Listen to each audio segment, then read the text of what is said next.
to do the introduction. Okay, thank you, Christine. Welcome, Iain. It's a great pleasure to introduce Iain because he was almost 10 years ago this year. He was a press fellow here, and it's always nice to see that press fellows go on to higher things. And in Iain's case, the higher things involved finding himself in pending success in war zones, which I'm sure is not good for him. But at any rate, he has survived, and he's here today, which is very nice for us. Thank you. He's written about both war and philosophy. I think if you were asked as a checkpoint what your profession is, would you say philosopher? I'd probably say whatever would get me through the checkpoint here. He has worked, as I say, as a civilian in 10 war zones.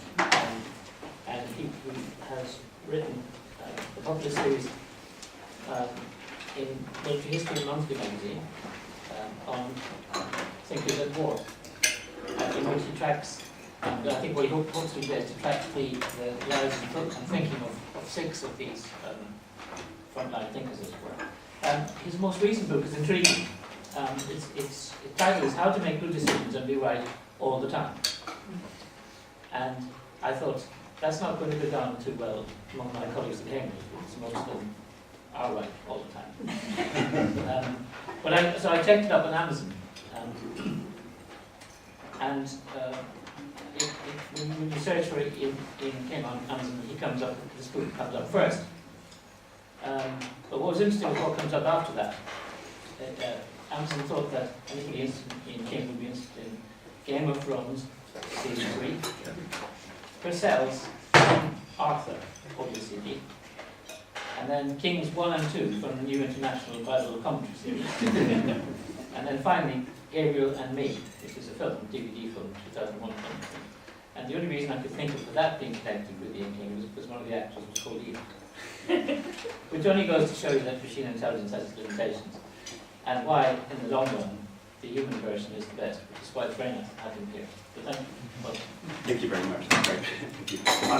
It's wonderful to be back here, and just hearing about the limits of machine intelligence reminds me of the limits of my own intelligence. Just speaking to a couple of you before the meeting started, I was just reminded about the exceptionally high level of intellectual rigour and talent that I have dropped myself into here, and so I'll humble myself at the beginning of my talk to stop you needing to do it at the end.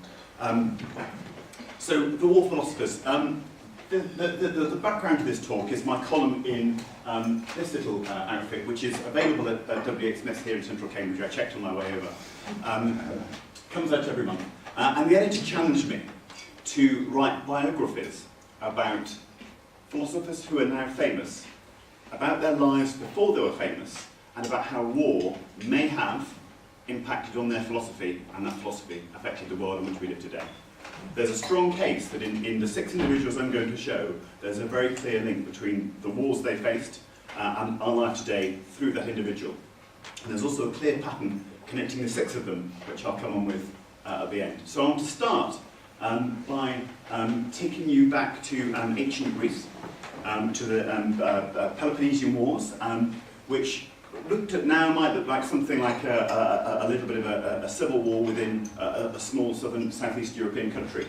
At the time, that 28-year war was regarded as something like the battle for the survival of civilization. On the one side, you had Athens, coming to the end of its flourishing golden age of Greece, trying to defend ideas like free expression, democracy and so forth. And pitted against them were the Spartans, really rather brutal. They left their weaker babies to die on hillsides, who had towards the end of the war the backing of the Persian Empire, the arch demon of Western philosophy, who subjugated so much before them with their sort of repressive ideas as were perceived by the West. So into this battle, there was this guy here who quite rightly deserved the title of the father of philosophy. Everybody before him has been described as pre-Socratic, because Socrates moved philosophy on from making suggestions to asking questions. And it's the questions which are at the heart of our philosophy today. If you look at his war record, he would have done his mandatory 2 years training at the academy in his early 20s. But at age 37, He fought in the Battle of Potidaea, which was a siege of a city-state trying to assert its autonomy against Athens. Athens, with Socrates in its ranks, won. He was there for 3 years, but he distinguished himself most on the way back when the Athenians were ambushed at a place called Spartolus. And this gentleman, Socrates, saved the life and specifically the armour of a guy who went on to become a very leading political and military strategist for the Greeks, Alcibiades. The armour reference is significant because it suggests that as well as saving his life, he actually saved the honour. Well, holding one's armour, a standard hoplite had like 30 kilograms of armour to look after, and if you lost it, it was a bit embarrassing, frankly. But by saving his friend who went on to become a leading political figure of his day, he actually had a key role to play in the political development of Athens. We hear again at a later battle at Delium, which is the first recorded instance of blue on blue, fratricide if you like, where an army starts to fight itself. Again, Socrates stood firm when everybody else was routed. This is significant because in those days, if you look at where ancient people got killed in battles, it was often to the back when they started to run and you had less armour on your back than on your front. And so by standing firm, he was actually doing what was right for his team, if you like, at his own expense. So there's a good record to suggest that he was brave and patriotic. There's obviously the Socratic problem. There's only actually 3 sources on which we base all our knowledge about Socrates. Xenophon, Aristophanes, who wrote a rather nasty, biting satirical play about him, and Plato. But it's in Plato in particular that his ideas live on. If we go to his death, when he took his ideas, his rhetoric which he would have learned on the front line to bolster his troops, bolster the troops of the Athens people against the Spartans, he actually took that to the marketplace in Athens, in his hometown, taking the rhetoric from the home to the home front, applying it, embarrassing some of the people, some of the senior figures of the day, and applied it in his trial as well, where he patriotically and in the service of democracy, he would say, albeit age 20 or 70, took the hemlock and died unnecessarily, but it allowed himself to be immortalised as we know him today. So jump forward 2,000 years, and you have the 30 Years' War. We tend to think less about the 30 Years' War in Britain than they do in most of the rest of Europe, partly because we had only a peripheral role. James I had a little bit of an engagement, but it wasn't really very much. But for much of the rest of Europe, in particular Central Europe, it caused more than half of the people to die through either direct combat death or, more often the case, famine as a result of sieges. In that war, which had a strong religious element, Catholics against Protestants, there was this guy, René Descartes, who was trained as a Jesuit and as a lawyer. And very soon after the war began, in 1618, he signed up, surprisingly, with the Protestant Netherlands to train in the academy, where he was trained in mathematics and in aspects of geometry. And he himself furthered those studies through the application of algebra and one of his, arguably his second most important invention, coordinates, to apply maths really to improve the science of warfare of his day.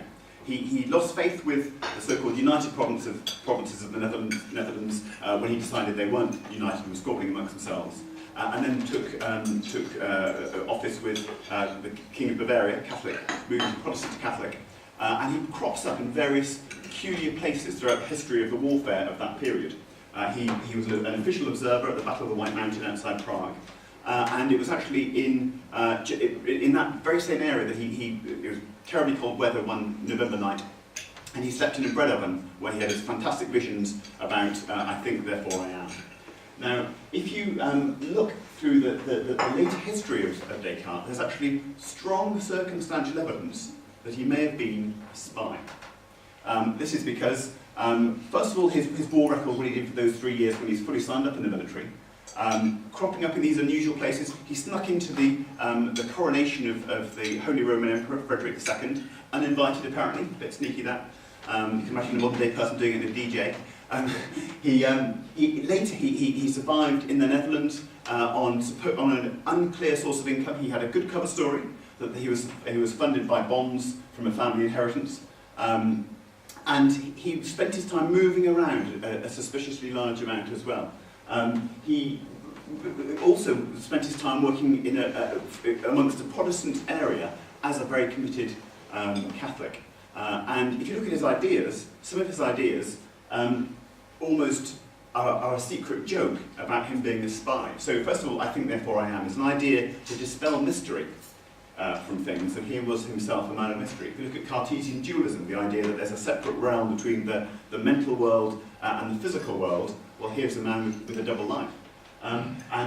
It's been alleged that he was actually murdered after trying to convert the princess, the Queen of Sweden to Catholicism, which is plausible, unlikely, but there's certainly strong circumstantial evidence that this guy was a spy. Okay, next, there's a reason why I put a picture of Clausewitz on a postage stamp, because Clausewitz is one of the key reasons we today have nation-states. Nation-states, in this case, pictorialized by the idea of a national postage service. If you look at Clausewitz, who was in some ways the ultimate war philosopher, he's not a general philosopher like the other people I've covered, but he focused specifically on the concepts and theory of war itself. His life was, in some ways, a nest of contradictions. Here's an Enlightenment man who had ideas beyond his time. He was softly spoken, but he writes with resounding language. He was a fierce patriot who actually served a foreign army for a while against the behest of his own country. And yet war connects everything that he did throughout his life. He started just as a 12-year-old cadet in the military, and by the age of 13 he was putting down skirmishes on the French-German border. But it's the Napoleonic War, hence the picture at the bottom, which really defined his life. And in some ways his whole life as a war philosopher was about getting revenge on Napoleon. So here's a guy who graduated top of his class at the military academy in Germany, and soon found himself as the chief of staff in the Prussian war machine. And in the 1806 Battle of Vienna, when that war machine crumbled to a terrifying and destructive defeat, even though it outnumbered the French managed to completely outmaneuver them. He was really in the middle of it and saw all the problems that went wrong. The problems of communication, the problems of mismatch of expectation, the overly plodding planning system that they had within the Prussian military at the time. And he was taken as a prisoner of war, where he brooded for more than a year on all his ideas. When Napoleon subjugated Prussia, he rebelled against it, to the extent that when Napoleon went on to invade Russia, he actually fought with the Russians to try and defeat Napoleon. And things like the Battle of Borodino, where Napoleon secured a military victory, which turned out to be a defeat in the long run, where he had to actually march his own troops back through his own battlefield to see the decaying corpses of the men who had actually been left behind, even though they'd won the battle. Speak to Clausewitz's dictum about the difference between military victory and military success. And in some ways, the centerpiece of Clausewitz's victory over Napoleon was that he was the chief of staff at Napoleon's last military victory, which was 2 days before Waterloo. But that victory helped secure Napoleon's defeat at Waterloo by delaying and splitting Napoleon's forces. Ironically, it was Clausewitz who went on to develop all these wonderful ideas in the 1820s until 1831 when he died. And he actually died from a bacterial infection, which he was trying to stop against. But he was a guy who anticipated the whole of the world wars which we became familiar with for the next century and more. And he was at the centre of it, and he formed his ideas from direct personal experience. The fourth philosopher is this chap. It's a bit of a grainy photo. I wonder if anybody can recognise this chap. Any takers? Hitler. It is indeed Hitler, yes. So well done to go with that. This is actually a deliberately insulting picture taken from the 1932 key year, 1932 annual yearbook of the List Regiment. This is the regiment in which Hitler was served. And if you look, here he is. He's slightly chubby. The expression on his face is slightly nervous and amiable, exactly the opposite about what we associate Hitler with now. And this picture, I suspect, was used by the people who were putting together the yearbook, half jealous, half trying to make a point that Hitler didn't really deserve the rise to power which he was then on the cusp of achieving. And if you look back at Hitler's life, here you go, the picture of him as a young man, and as we're much more familiar with him now. If you look at his life, and in particular his First World War service, much of it turns out to be a lie. Now, before I go on to explain why, I have to justify why I've included Hitler as a philosopher, which you're very legitimate contention that maybe he isn't. And I'll certainly agree he's in the top 10, a candidate for the top 10 of worst individual who ever lived. strong contender, the most evil person ever. But was he a philosopher? I would contend that he was. First of all, because if you ask people in Germany in the 1930s, they would say he was, and they would regard Mein Kampf as a work of philosophy. But he did actually put forward a relatively coherent, albeit terrible, philosophical point of view, which is an adaptation of Darwinism. Darwinism is about adaptation. Nazis distorted that into one about perfection. If you have adaptation and then you have a particular notion about what perfect is, so it's a homophobic, anti-Semitic, anti-disabled view, and you take that and you put it onto the Darwinistic model, you end up with sort of survival of the most perfect, the most Aryan, which is the model that the philosophy, if you like, that Hitler said. And that philosophy is now so totally discredited, it's hard to think of a philosophy which is any more discredited than Nazism. I challenge you to come up with one. Not even witchcraft is as discredited as is Nazism today. So things like political racism are guilty by association, and this meant that his influence on the world today is negative influence. So all the things he dreamt for in his philosophy, the opposite have come to pass, such as the end to war, the fact that we have the United Nations and so forth. These are things which Hitler's philosophy allowed to happen in a negative way. And the irony is kind of perfected. If you look at Hitler's own war record, we have this tremendous view that even the people who went out of their way to rubbish Hitler's memory, most of them accepted the myth that he was actually very brave in the First World War, and you can read 1930s children's textbooks which argue that Hitler very bravely ran through the front line to deliver messages in the face of a severe machine gun fire. In fact, he spent almost all his time at Regimental HQ, which was at most 2 miles from the front, often much further than that, going from Regimental HQ to the administrative base, which was even further behind. Only very occasionally was he in the front line, so he had only 4 years, only 4 days in the front line at the Battle of the Somme, when most of the rest of his regiment were up there for many, many weeks. For other key battles that his regiment was involved in, he was actually on leave. And so you find that only on one particular date, on the 29th of October, right at the beginning of the war, in 1914, was he really in danger. And then you look at the evidence which might say that, well, which counteracts that and says, no, he really was brave. First of all, if you look at his 2 Iron Crosses, one of them was only second class, and he only seems to have squeezed on the list. The second stands out because, first of all, he was awarded it just days after the Kaiser had required that more people of junior rank be nominated. And you can imagine them looking around their regimental HQ saying, who can we nominate for an Iron Cross? And they say, oh, there's Hitler, he's the only person who's junior enough to qualify it. And the nomination itself doesn't actually mention any specific acts of valour. It's just saying he was a very good bloke and he's very, very brave. And irony of ironies, it was actually signed and awarded by a Jew, Hugo Goodman, which is, and Hitler, there's lots of evidence that Hitler actually spent much of his time, much of his war years, ingratiating himself to Hugo Goodman, rather than actually serving in the front line as bravely as we think he did today. Philosopher number 5, there's a reason why I've put the picture from 9/11 there, because I'm going to make a rather outrageous claim that Wittgenstein was responsible. Wittgenstein is probably more familiar to many of you than he is to me, because he spent many of his years here in Cambridge. He started out, first of all, from an excessively overachieving family in Vienna. His father was the magnate of this day, comparable to Bill Gates is nowadays. Amongst his family, he had 3 brothers who committed suicide because they felt they didn't achieve enough. One of his brothers was a very leading concert pianist of the time. When the guy actually went on and lost an arm in the war, there were special piano concertos written for him with just one hand. And then there's Wittgenstein. He started out as an engineer, training to be an engineer, learning, and he went to places like Manchester. Became interested in engineering to the degree that he wanted to find the more fundamental truths. So first of all, he looked into mathematics, imposed himself on many of the leading professors here in Cambridge just before the First World War, notably Russell, and soon found himself disposing of their cherished ideas, which didn't make him universally popular.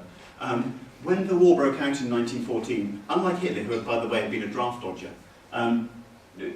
Wittgenstein went out of his way to be excessively patriotic. He had a double hernia, so he had a good license to escape the draft, but he actually served and wanted to go in the front line. With his engineering background, they actually put him in an artillery workshop, where he was there to fix many of the artillery equipment, slightly behind from the front line. And he He was injured in an industrial explosion and was invalided in a hospital in Krakow. He was on the Eastern Front, by the way, which had far vast movements on the front line than the Western Front, which we're more familiar with here. Throughout the whole war, in his backpack, he carried his biggest single work of philosophy, which is really rather bizarre if you think about it. So here's this guy who, in his spare time, is writing down this Tractatus, which is a world-changing book of philosophy. He's only got one copy of it in his backpack.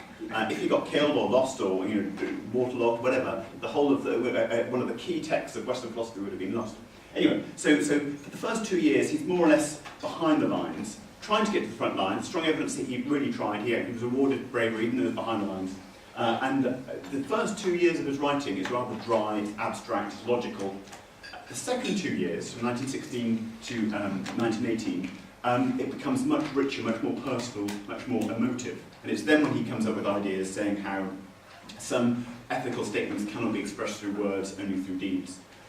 Incidentally, he almost had, when the Brussels offensive was on, which is the last gasp, the last big attack offensive by the Imperial Russian army in 1916, he almost converted to God. And if he had, maybe if Brusilov had pushed further or more effectively, he would have become a theist and his ethics would have been neutered. Didn't happen though, almost didn't happen. So the second half is much richer and emotive and deeper. And then at the end of the war, he served briefly on the Italian front before being captured as a POW. It was actually as a POW that his Tractatus was first released. He went on after the war. He wasn't shattered by his war experiences, as many of these individuals were who served in the First World War, although it did affect him deeply. It seems that a far deeper shock came when, first of all, he was a primary school teacher in Austria and was involved in a disciplinary incident where his temper probably got the better of him. But also when he became shocked to realise he hadn't actually dissolved the problems of philosophy as he thought he had.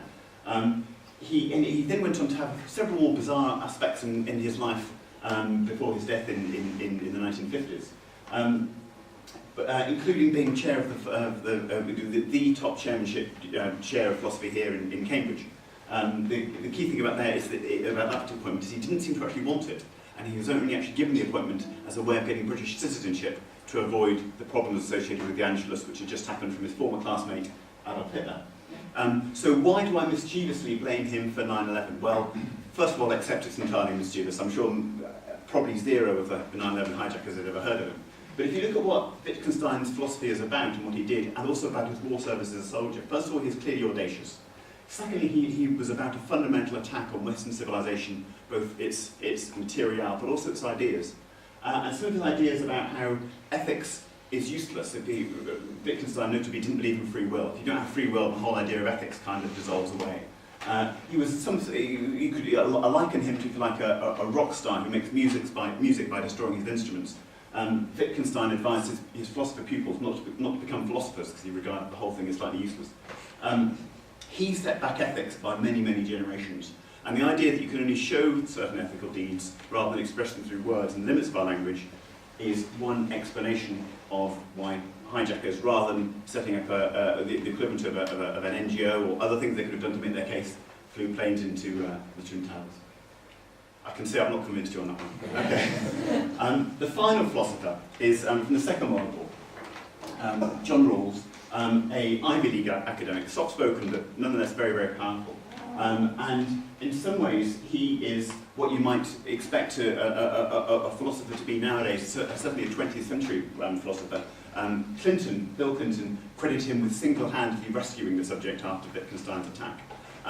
And in the early 1940s, he very patriotically, born in 1920, very patriotically served in the American military as a sergeant. Had a number of distinguished episodes in New Guinea, in the Philippines, and finally in Japan, immediately after the war. And he was on the rise. He had about 3 years in the military. On the rise as a sergeant, offered promotion, and accepted a minor promotion. But then 2 things happened which really shook his worldview. The first of them was a disciplinary incident. He was asked by a young lieutenant to discipline a soldier. He refused. Now, as a sergeant, that's not what you do. So for him to refuse to discipline meant that he was actually then demoted as a result. It was disciplinary event on him, but it shows him applying his principles, his individual principles, beyond those of the wider system. And that goes to the heart of his philosophy, which is about individuals having a greater role in some ways than the greater good, which is one of the key philosophies he was against utilitarianism. The second incident is Hiroshima. He was one of the first people on the scene at Hiroshima after the bombing. And this is a place where the whole fabric of society, as well as many, many thousands of people, had been completely wiped out. And if you look at his philosophy is about a similar situation. It's about starting from scratch, what should the rules of society be, trying to ignore and consign the baggage of the past to the past, so that the ideas which a society should be governed by can be set about from scratch. There are a few other things which he referred to in his writing, such as the horror of discovering about Auschwitz and the realities there, and about the tragedy of one of his friends dying from bullet wounds in his arms, which clearly had a strong emotional impact on him. They really drove him to the thoughts he had. And in some ways, they provided the ammunition for him to overcome Wittgenstein. Wittgenstein, when Rawls attacks him, is made to look clever and rather academic, rather than Rawls, who can say it's all about real emotions. You cannot use any form of clever logic to say that Hiroshima was anything other than deeply painful for the people who died there. So there are the 6 philosophers. The question is, what pattern is there? Well, here are the 6 philosophers, and we're counting for this purpose Hitler to be a philosopher. What is the pattern that emerges from them? Well, first of all, I have to say that there were 1 or 2 who I excluded from this list. The favourite who I wanted to include was David Hume, a very, very distinguished philosopher. The reason I couldn't really get him in there, couldn't really squeeze him in, is if you look at his war record, it's slightly funny. In that he went off to fight the French in the 7 Years' War in Canada, and he was on board a ship to go and do it, and 3 times the ship set sail, and 3 times the ship never made it past the channel because of bad winds, so he had to come back. And in some ways that summarises Hume's philosophy as well. It never quite gets off the starting block. Some people might say, although I think it's very, very good. And there are a number of other individuals as well, such as Marcus Aurelius, who the Roman emperor, who is a very important Stoic philosopher. Mao as well. The reason I excluded those 2 was that they didn't really have their war experiences, or enough of them, before they developed their philosophy. So it was the other way around. With all these individuals, they had their war experiences before their philosophy emerged. So what is the pattern that emerges from these? Well, first of all, if you look at their ideas, they'll come up with a range of ideas which apply in a different range of different areas, but the area in which they live and the form of warfare also had a key role in forming their ideas. So for Socrates, it's a transition from individual prowess, bravery, strength, to team dynamics. The phalanx, the ancient Greek form of fighting, was all about protecting the back of your friend, of your team colleagues. It's about group dynamics, going from the individual to the group. Descartes goes from the group, in the group dynamics, from the medieval warfare to the warfare of machinery, and he's the guy that applies mathematics to warfare in a key way. Clausewitz developed the whole philosophy of war, really crystallised what Napoleon was about mass warfare, the idea of warfare being to attack the capital of your opponent and synchronising it with political aims. Hitler obviously personifies world war perhaps more than any other individual. And then Wittgenstein, and if you'll excuse my 9/11 accusation from earlier, he really symbolises some of the post-war ideas, or some of the new forms of warfare which have come to prominence since 1945, such as the prominence of guerrillas, the prominence of certain forms of civil war, the prominence of uprisings and terrorism and so forth. All those fit quite neatly within Wittgenstein's philosophy and worldview. And finally, Rawls, who is in some ways a post-war philosopher in the truest sense. If you read what Rawls is about, it's about the end of warfare, or the pursuit of war aims through non-violent means. It's about trying to use soft power as opposed to hard power, and trying to overcome and if you like, inflict your ideology on your enemy, not through the use of violence. So, in some ways, the arc of war could be made into saying it's the arc of thought. Great. Well, those are my thoughtlets. I'm sure you're going to have some far more profound thoughts than I have, but that is sort of 2,000 years of military history plus O-level philosophy, all sandwiched together in a little short. Thank you very much indeed.